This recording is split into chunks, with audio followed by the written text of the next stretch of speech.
ประธานศาลประชาชนสูงสุดแห่งสาธารณรัฐประชาธิปไตยประชาชนลาวพร้อมด้วยคณะได้ต้อนรับการเข้าเยี่ยมค่ำนับของรองประธานศาลประชาชนสูงสุดแห่งสาธารณรัฐประชาชนจีนพร้อมด้วยคณะเนื่องในโอกาสที่ได้เดินทางมาเยี่ยมยามและเฮ็ดเวียกอย่างเป็นทางการอยู่สาธารณรัฐประชาธิปไตยประชาชนลาว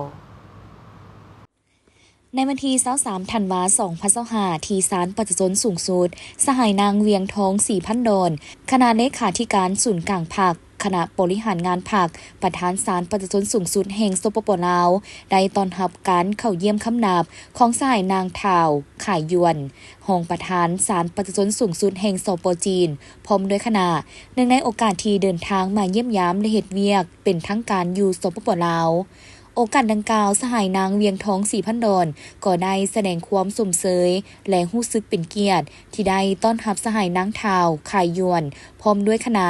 ในโอกาสเดินทางมาเยี่ยมยามและเฮ็ดเวียกเป็นทางการอยู่สปป.ลาวเว้ารวมว่าเฉพาะการมาเยี่ยมยามศาลประชาชนสูงสุดแห่งสปป.ลาวของคณะในครั้งนี้โดยสหายได้ตีราคาสูงต่อการมาเคลื่อนไหวเยี่ยมยามของคณะผู้แทนขั้นสูงจากศาลสูงสุดแห่งสปป.จีนซึ่งถือเป็นขีดหมายที่สำคัญในการเพิ่มพูนคูณสร้างสายผัวพันและการร่วมมือระหว่างองค์การตุลาการของสองประเทศลาวจีนลาวที่มีมาแต่ยาวนานให้มีบัดก้าวขยายตัวลึกซึ้งและนักแน่นขึ้นกว่าเก่า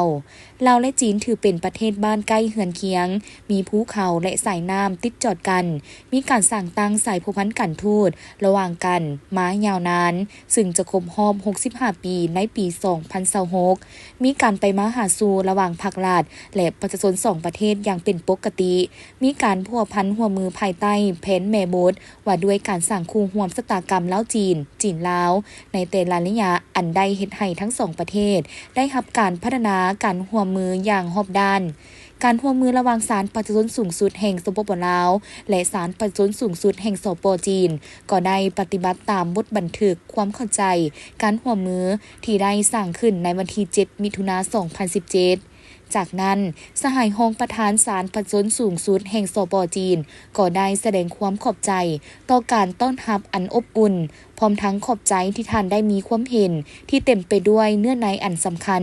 โดยเฉพาะการผัวพันและการร่วมมือระหว่างองค์การตุลาการของสองประเทศพร้อมนี้สหายนางเวียงทองศรีพันดอนก็ได้เสนอให้องค์การตุลาการของสองประเทศลาวจีนจงสืบต่อฮัดแน่นความสามัคคี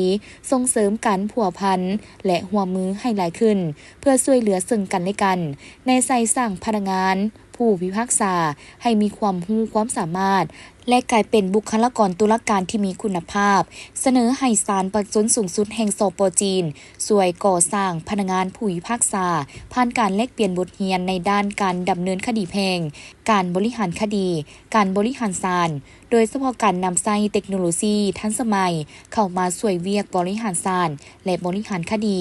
ช่วยสนับสนุนด้านวิชาการในการก้าวเกี่ยมเป็นเจ้าภาพกองประชุมประธานศาลจีนอาเซียนที่ศาลประชาชนสูงสุดแห่งสปป.ลาวจะได้เป็นเจ้าภาพในปี